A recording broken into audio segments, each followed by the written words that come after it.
Hi everybody, welcome to Unwrapped. I'm Marc Summers, and today we are taking a wild ride, through the bite-sized world of snacks. First up, it could be a snack or perhaps a mini meal. You've probably heard of White Castle sliders, so what is the story with these little hamburgers? Let's find out. Fans call it a slider. It's America's original fast food burger, made famous by America's first fast food restaurant, White Castle. The White Castle tastes so good. I need my White Castle. In fact, White Castle was also the first to sell over 1 million of these bite-sized burgers. Can't go nowhere else and get that taste. So that's what makes it special. This simple square sandwich has reigned for nearly a century. We've often thought that good things come in small packages. It all started in 1921 in Wichita, Kansas, when short order cook Walt Anderson came up with the idea to grill a burger with fresh onions. His partner, Billy Ingram, loved it and thought the American public would too. So they teamed up to sell them. But back in the 20s, burgers were thought of as fair food. So Billy set out to change that image. He wanted to really convey that it was something that you could feed your family. The name White Castle was meant to signify cleanliness and purity and permanence and strength. And actually, our original building was modeled after the Water Tower building, which is in Chicago.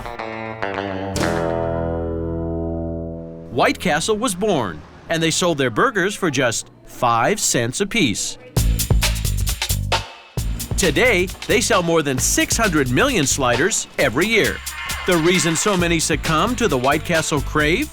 Their unique recipe has never changed. It's 100% beef, always has been, always will be. Steam grilled on a bed of onions, and that onion flavor just permeates every bite, makes it very distinctive, very flavorful. Of course, the first step in making the famous slider is sizzling up those onions. The proper amount is probably about 2 ladles full of onions out of this right here. The onions is the key to it. Now we're going to get the meat, and we're going to place it on the grill. So 2 rows of 5, 3 times. Each grill cooks 30 burgers at a time, but it's those famous 5 holes in the patties that make White Castle's cooking process so unique. They help steam grill each burger to perfection. Next, a little salt and pepper. Now what we're going to do is place the buns on here. What we want to do is place it on before the meat cooks, because if we don't place it on, then all the steam runs away, and then our buns don't get that soft. But what they don't do at White Castle is flip the burgers. The reason why we don't have to flip them is because the steam and the buns that are basically over top of it, it cooks it all the way through for us, and then all we got to do is take them off the grill, slide them right off. That's why they're sliders. After 3 short minutes, they're ready to go. But not before they're topped off with that signature White Castle pickle. You gotta have the pickle. During a typical lunch hour, a White Castle can sell more than 1,000 burgers. And that's just 1 hour. Because they're so small, most folks order more than 1. I have to stop at 10 usually. And for those who just can't quell their crave, White Castle's created the Giant Crave Case. It holds 30 of them. And for the record, it fits in an overhead bin if you happen to be traveling. Down in Texas, they turn to Mrs. Baird's bakery when they need their cake donuts on the go. So watch this. What's the next best thing to a cake donut? How about one that's covered in powdered sugar, cinnamon, or even chocolate? In fact, with Mrs. Baird's grab-and-go donuts, they're half the size of regular donuts. You just can't have one. That makes them perfect to pop in a lunchbox or just for plain snacking. And who is Mrs. Baird? Ninny Baird is truly a Texas legend. In 1908, Mrs. Ninny Baird started a bread baking business that soon expanded to include rolls, cakes, and donuts. In the 1950s, the Mrs. Baird's donut was born. At Mrs. Baird's factory in Fort Worth, Texas, they still use Ninny's original recipe. It starts with water, sugar, and the main ingredient, a secret donut blend. But don't try to get the secret out of them. if I told you it wouldn't be a secret, so I'm sorry I can't tell you. Inside the kettle, 185 pounds of dough mixes for 4 minutes. When you look at the size of these kettles, they're rather small, but we can produce over 5,000 donuts in each kettle. Next, the dough rests, and then it pours into the depositor. Now it's time for a deep fry. Well, this is the heart of it all when it comes to donut frying. Rings of batter plop into hot oil. They get a flip and then float to the end of the fryer until they are golden brown. This is our donut fryer. It's 20 feet long by 5 feet across. In this fryer, we have over 300 gallons of frying oil. But there's no dilly-dallying in this deep fryer. The process takes a quick 70 seconds. Next, these plain donuts travel up a conveyor to get some personality. The belts take some to the enrober, where they're covered with chocolate, and others get a cinnamon sugar coating. Their #1 seller, powdered sugar, takes quite the tumble. This is a pretty exciting part of the process. The donuts are going through a tumbler. Inside the tumbler, they're receiving a coating of powdered sugar. We use approximately 13,500 pounds of powdered sugar in a week. After some rocking, they roll out with a brand new soft, sugary coat. Get this, it only takes 17 minutes to go from batter to bag or convenient snack packs of 6. We produce over 17 million packages of Mrs. Baird's donuts every year. I can eat a whole bag myself. Serving quiche is popular for brunch, but bet you didn't know that there is a bite-sized batch you can buy in the freezer section. Take a look. They're the ultimate bite-sized brunchables. They're convenient, sophisticated, and very easy to cook. Nancy's Petite Quiches got their start in the San Francisco Bay Area. It all happened in 1977 after Nancy Mueller popularized the tiny treat during a dinner party. She made quiche for her friends and family, and they raved about it so much that they encouraged her to start her own business. And that's what she did. Now her Petite Quiches are populating parties all over the country. We produced 194 million mini quiche in a year. You could line them up from coastline to coastline 3 times. Nancy's business has gone from her small Bay Area kitchen to a huge factory at Heinz Frozen Foods in Ohio. The products we use here in the factory are basically the same products you would use at home. Real butter, we use real flour, fresh vegetables, fresh cheeses. All good quiches start with a savory filling. First, they mix cream and milk. Check this out. They use 3 million pounds of milk every year. Next up, the dry goods, spices, herbs, and starches. There are no surprising ingredients in Petite quiche. It's very wholesome, made like you would make at home. You can't make a quiche without cheese. Today, they're making broccoli and cheddar. So 2 bins of grated cheddar shower into the mix. Up next, cut broccoli. Then the eggs, and lots of them. Try 3 million pounds each year. A high-speed mixer blends it all together. Meanwhile, up in the dough room, they're creating the crust. They cut the butter and mix it with flour, water, and oil.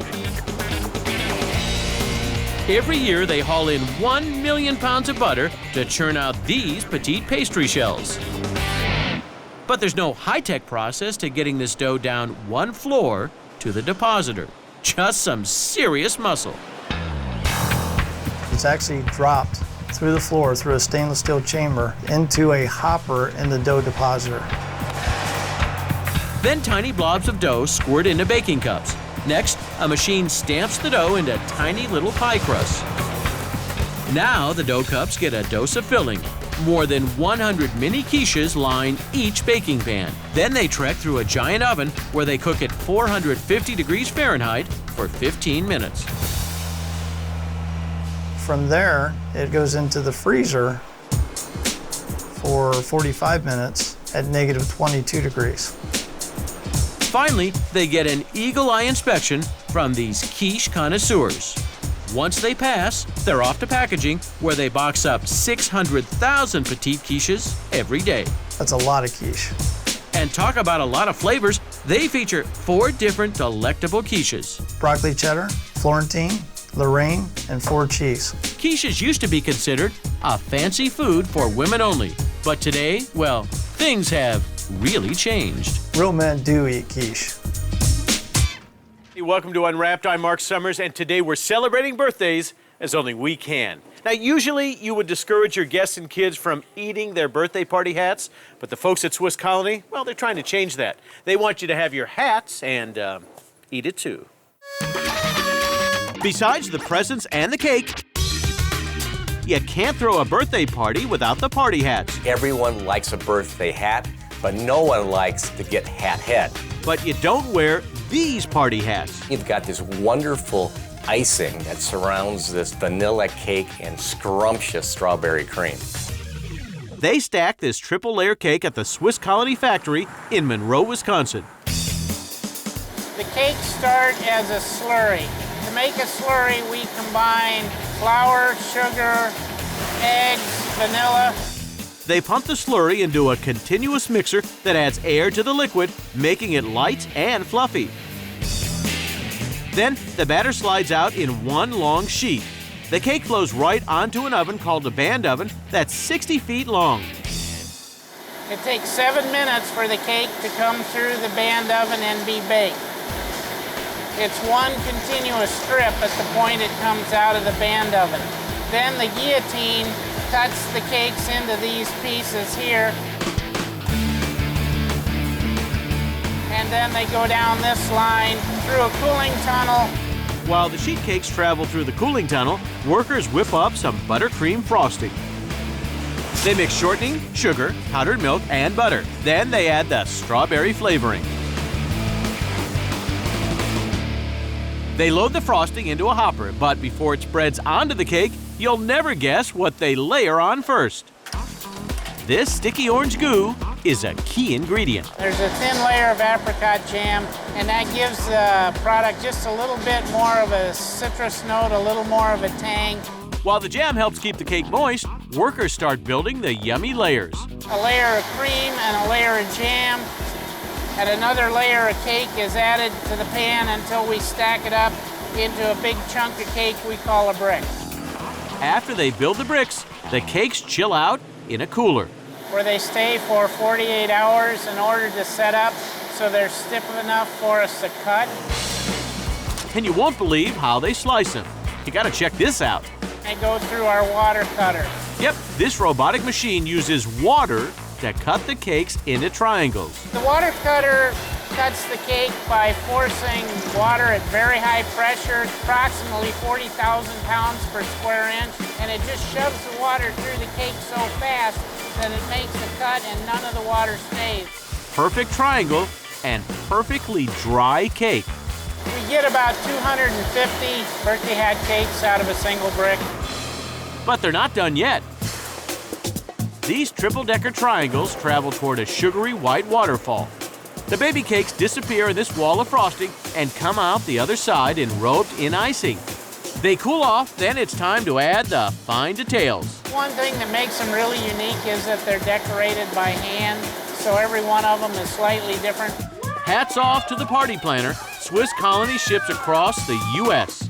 At this party, kids can wear their birthday hats and eat them as well.